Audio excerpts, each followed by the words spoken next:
creo que el escenario posterior al colapso nos obliga a quitar de nuestra cabeza la imagen de grandes espacios geográficos en los cuales se aplican reglas del juego razonablemente uniformes, se llame planificación o se llame mercado. Ahora bien, si lo que hacemos es analizar lo que previsiblemente va a ocurrir en cada uno de esos espacios singularizados, que puede ser un valle o una pequeña comarca, entonces la discusión reaparecerá. Y yo entiendo que, por lógica, los movimientos por la transición ecosocial tendrán que desplegar mecanismos económicos que en buena medida se vincularán con la planificación. Lo digo de otra manera. El escenario será tan dramático que actuar simplemente a la buena de Dios, intentando improvisar, no parece que vaya a ser la mejor de las respuestas. Me resulta más difícil imaginar la reaparición de una lógica como la del mercado, entre otras razones porque, no lo olvidéis, el escenario postcolapsista en buena medida provocará la desaparición de las empresas que son las promotoras y los beneficiarios fundamentales de la lógica del mercado. Con lo cual, intuyo que la perspectiva de una reaparición de esta lógica es bastante difícil de imaginar. Debo de todas maneras subrayar, al calor de tu pregunta, que mi libro exhibe una carencia evidente, que intento retratar de la mano de una observación que alguien podría hacerme. Dice, bueno, Carlos, imaginemos que el colapso se produce en el año 2047, dentro de 3 décadas. Has dicho antes que consideras que la metáfora de una tercera guerra mundial no sirve para describir lo que va a ocurrir después del colapso. Pero ¿no es una metáfora interesante para describir lo que puede ocurrir antes del colapso, con las estructuras de poder tradicional en pleno funcionamiento? Pues en efecto es un horizonte mental que uno debe tomar en consideración y que obliga a prestar atención a qué supondrán la planificación y el mercado, no después del colapso, sino antes del colapso. Pero en cualquier caso, el elemento fundamental de mi respuesta es el primero. Creo que tanto la planificación como particularmente el mercado reclaman espacios geográficos amplios en los cuales se revelan reglas del juego razonablemente uniformes y homogéneas. Y lo que yo interpreto que va a ocurrir después del colapso es literalmente un escenario antitético, de fragmentación, de descentralización extrema, que hará que probablemente lo que ocurre aquí en Arrasate sea diferente de lo que sucede a 30 kilómetros, por decirlo así.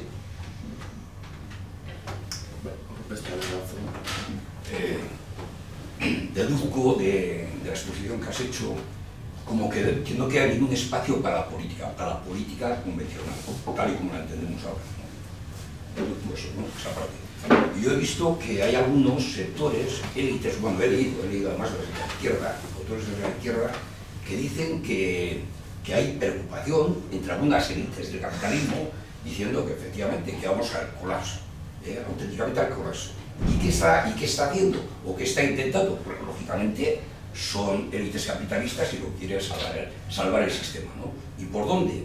Pues la vía socialdemócrata podía ser una vía, una salida, y de hecho, entre la socialdemocracia están apareciendo, no digo sensibilidades, pero aparecen unos fenómenos nuevos que rompen con la socialdemocracia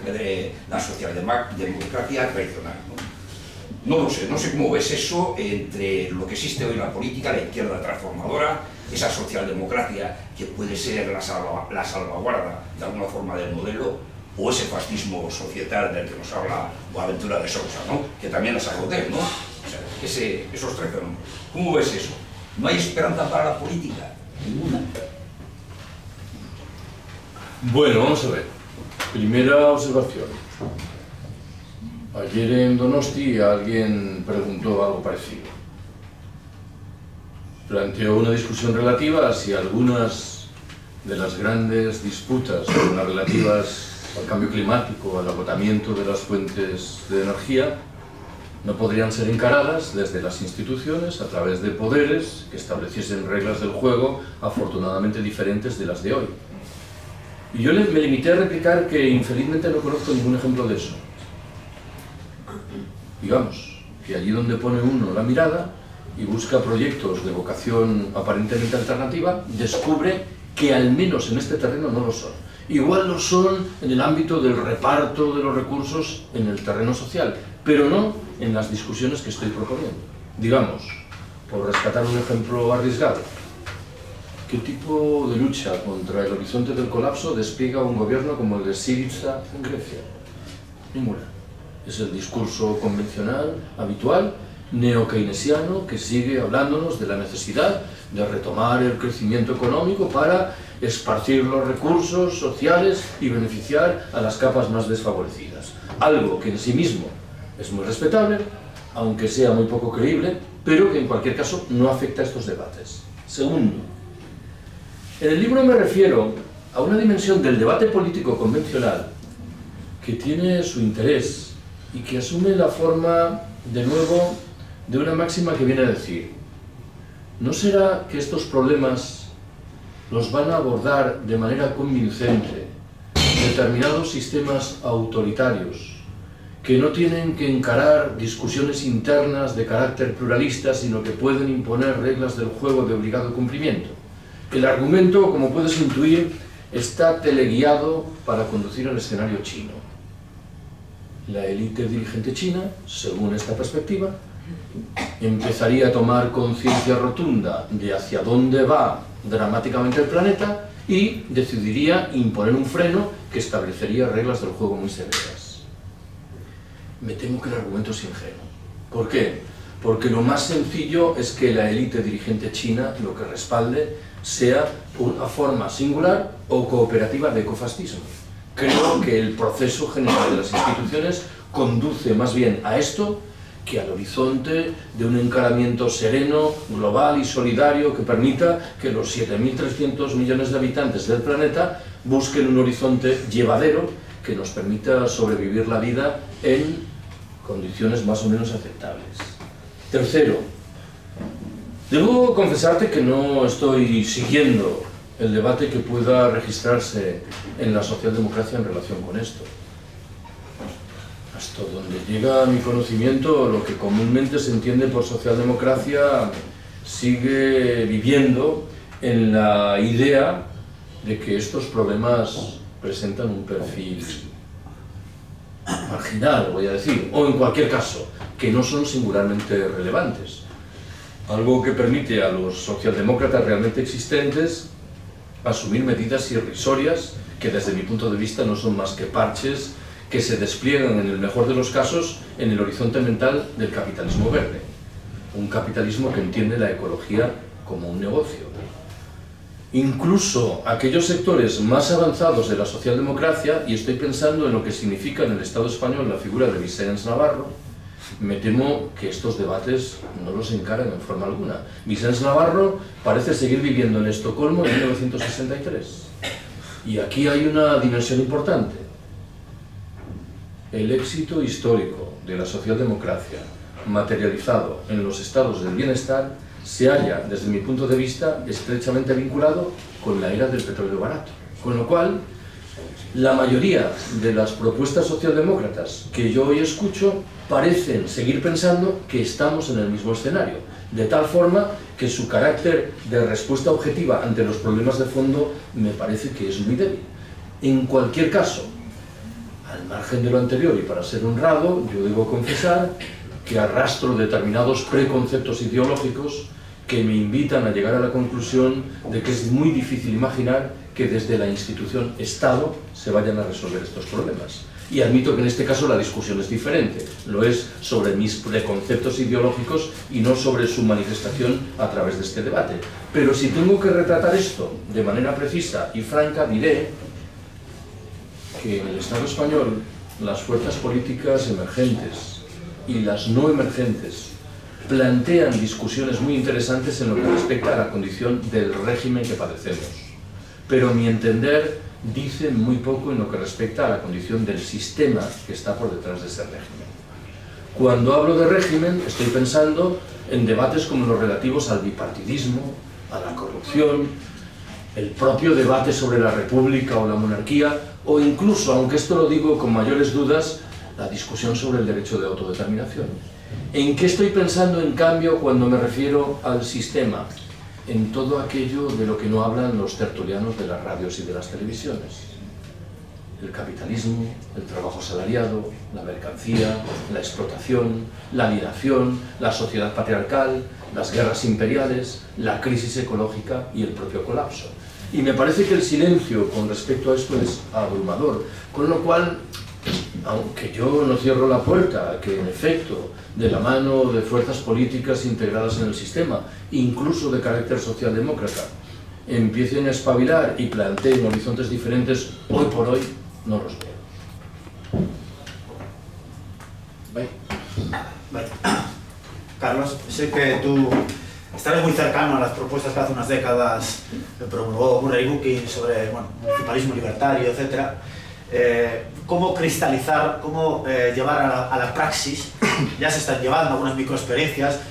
Tú has mencionado anteriormente las cooperativas integrales en Cataluña, la criptomoneda y una serie de iniciativas que sí que están haciendo frente al colapso y al sistema, pero ¿cómo poder insertar esa lógica que conlleva todo aquello del comunitarismo, de la participación, en un contexto de una creciente individualización, de una creciente despolitización? No tengo ninguna respuesta convincente. De hecho, cuando tengo que encarar preguntas como la tuya, suelo echar mano de la mejor frase de gallegos que he oído nunca. Vaya por delante que yo soy gallego. No sé si hay aquí algún compatriota. ¿Lo hay o no? No, ha dicho. Bueno, no ibais a ser perfectos. Bueno, yo soy medio gallego y también me han pedido como tú, Arias. Vaya, bueno, vamos progresando. Bueno. La historia cuenta que un gaitero de Lugo, un hombre muy viejecito, de más de 80 años, fue invitado a participar en un acto sobre gaitas en Asturias. Y en un momento determinado le hicieron una entrevista en una radio local y le preguntaron por Elia, este gaitero asturiano que toca una gaita un poco heterodoxa, semi-electrónica, sin soplar, y cabe suponer que el gaitero de Lugo era un gaitero tradicional y no le debía gustar lo que hacía Elia. Pero debió pensar, ¿y yo qué gano con meterme con un colega contra el que por lo demás no tengo nada? Y dio con una frase cuyo concurso recomiendo para salir al paso de preguntas como la tuya. Dijo, pues verá usted, si le digo la verdad, le mentiría. El periodista se quedó absolutamente perplejo y se percató de que no debía seguir por el camino de esa pregunta. Bueno, hablando en serio, en primer lugar, sean cuales sean nuestras consideraciones, lo tenemos muy difícil. No nos engañemos. Pero esto no es ningún descubrimiento. Es decir, cualquier persona que está en la realidad de la lucha social, ecológica o feminista, sabe que lo tenemos muy difícil. ¿Y por qué? Por muchas razones, pero hay una que a mi entender es importante porque en realidad lo marca todo, lo que llevamos dentro de la cabeza. Formamos parte indeleble del sistema que queremos echar abajo, con lo cual sus principios, sus valores, marcan a menudo poderosamente nuestra conducta cotidiana. Siempre he dicho que en el fondo, en mi percepción, la visión libertaria del mundo remite ante todo a una singular lucidez en lo que hace a esto, a la conciencia de que formamos parte del sistema que queremos echar abajo, con lo cual ese sistema somos nosotros también. Hay un concepto, sin embargo, según una de mis observaciones, que empleaban con profusión nuestros abuelos y bisabuelos anarquistas y anarcosindicalistas, que a mí me parece que tiene su interés por lo que explico a continuación. Hablo de lo que llamaban la propaganda por el hecho. Es verdad que este concepto acabó por exhibir muchos significados muy diferentes, algunos de los cuales remitían al uso sin más de la violencia más descarrada. Antes me has hablado de cómo Angiolillo mató aquí al lado a Cánovas del Castillo. Bueno, yo interpreto que lo que nos estaban diciendo al calor de este concepto era algo diferente. Nos estaban diciendo, está bien organizar actos como este, publicar libros, editar revistas, convocar manifestaciones y concentraciones.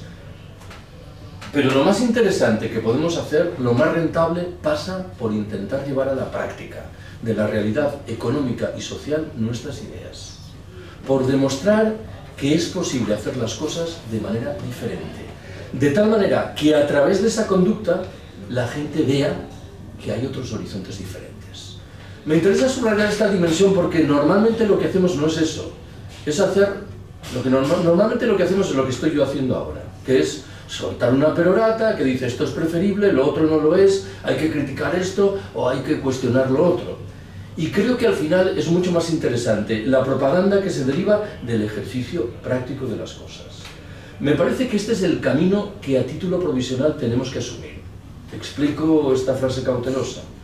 Cuando yo he defendido los espacios autónomos, he introducido esa defensa diciendo lo que hoy está al alcance de nuestra mano. ¿Qué significa esto? Que en realidad ese no es mi proyecto, pero que hemos alcanzado una situación de crisis, de reflujo tal, que esos espacios autónomos pueden configurar la atalaya desde la cual levantemos algo más ambicioso. Lo digo de otra manera. Si aquí estuviese sentado uno de esos abuelos o bisabuelos, anarquistas o anarcosindicalistas que mencioné antes, recibirían la propuesta de los espacios autónomos, supongo, con cierto desdén. Dirían, bueno, sí, está bien, pero nosotros en nuestra época apuntábamos directamente a la expropiación del capital. Y tendrían toda la razón. ¿Cuál es nuestro problema? Que hemos ido reculando de tal manera que la expropiación del capital está infelizmente muy lejos de lo que podemos hacer. Pero yo interpreto que esos espacios, si no se agotan en sí mismos, que es un riesgo ciertamente, pueden contribuir a generar ese impulso que hoy con toda evidencia nos falta. Pero, más allá de lo anterior, si te digo la verdad, te mentiría, ¿eh? Yo estoy en el movimiento ecologista, entonces hace 15 años estaba muy en auge la reivindicación que has hecho desde crecimiento, y hacía mucho tiempo que no lo oía y me alegro mucho de haber oído esa reivindicación, ¿no? Desde crecimiento.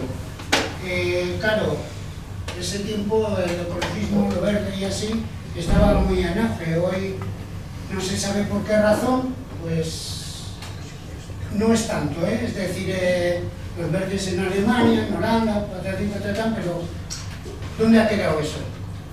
Luego, el otro foco es, no estoy justificando, ni quiero justificar un poco las políticas que están llevando en Grecia, pero sí las entiendo, sí las comprendo, porque de Europa pues posiblemente pueda ser el país que más canuta las está pasando, ¿no?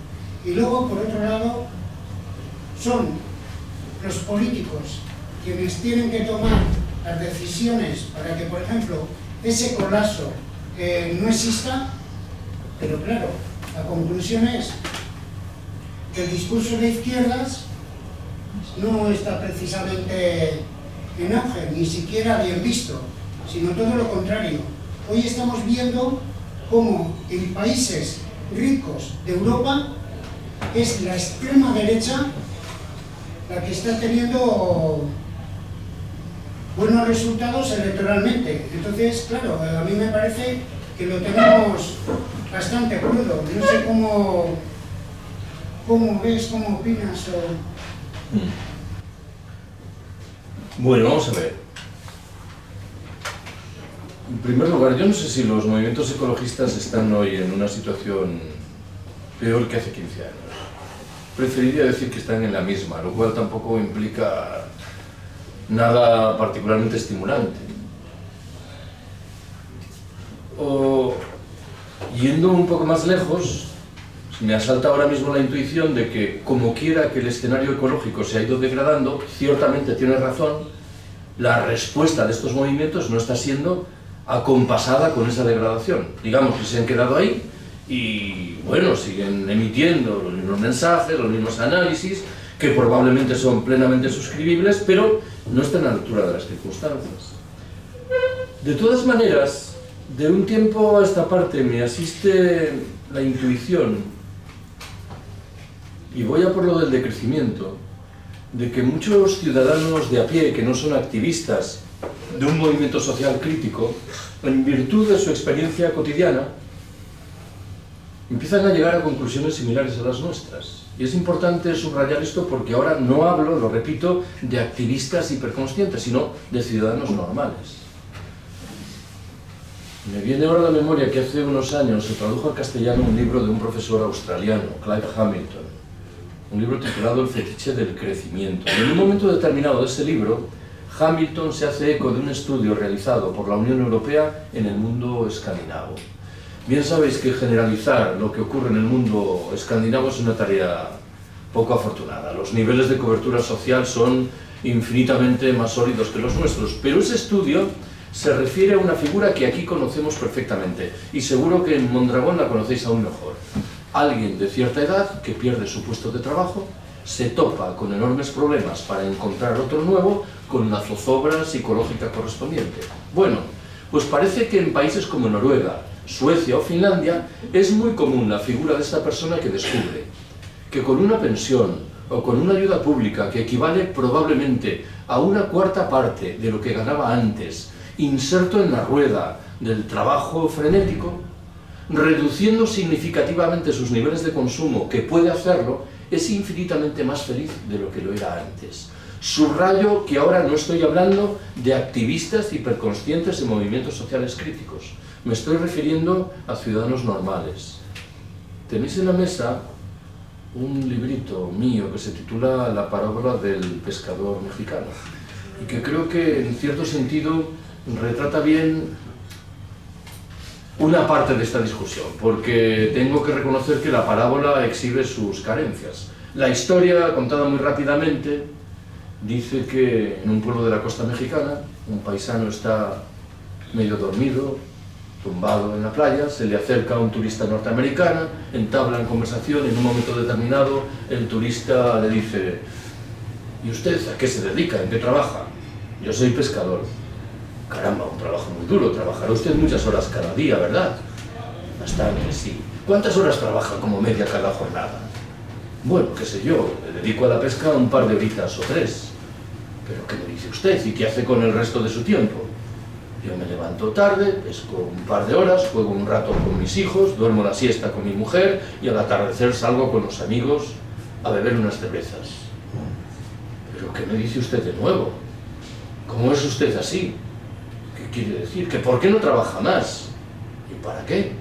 Porque si trabajase más en un par de años tendría un barco más grande. ¿Y para qué? Más adelante abriría una factoría aquí en el pueblo. ¿Y para qué? Con el paso de los años montaría una oficina en la capital federal. ¿Y para qué? Un tiempo después desarrollaría delegaciones en Europa y en los Estados Unidos. ¿Y para qué? Las acciones de su empresa cotizarían en bolsa. ¿Y para qué? Sería usted inmensamente rico. ¿Y para qué?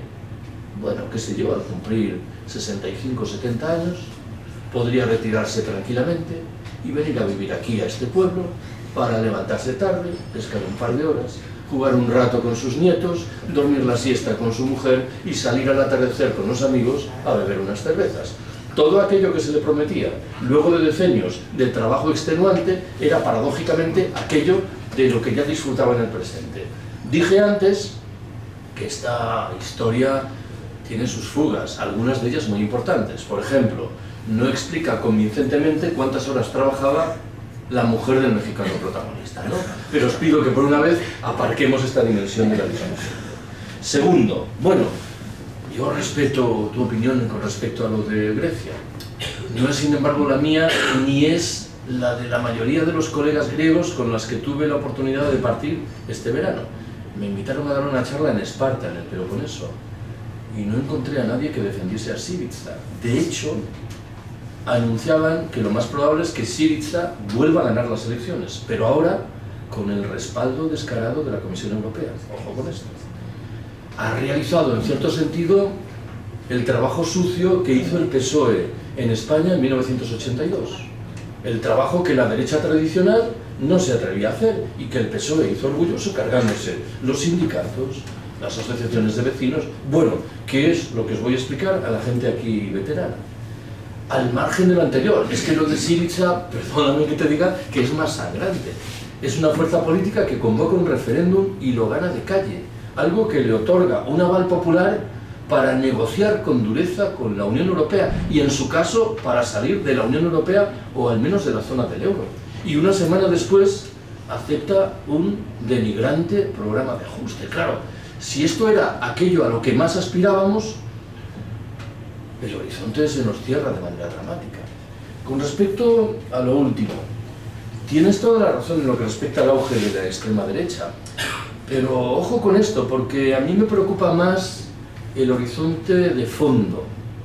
En algún momento, cuando he intentado explicar mi tesis, decía que el proyecto ecofascista, a mi entender, no lo van a mover grupos neonazis ultramarginales. Me preocupa mucho más lo que ocurre en las grandes esferas de poder que comúnmente no identificamos, igual hacemos mal, ciertamente, con la extrema derecha, ¿no? Y que, sin embargo, mueven proyectos que recuerdan poderosamente a lo que reivindica la extrema derecha, ¿no? Digamos que cuando yo analizo los resultados de esas elecciones y veo que en efecto fuerzas de extrema derecha suben y obtienen 6, 7, 8 puntos, me preocupa ciertamente como a ti, porque en efecto lleva razón, refleja un estado de nuestra sociedad inquietante, pero me produce mayor preocupación lo que ocurre en las altas esferas, algo que me parece que debería obligarnos a prestar más atención a las políticas subterráneas que llegan de arriba que a la algarada que pueda proponer un grupo fascista en nuestras calles en un momento determinado.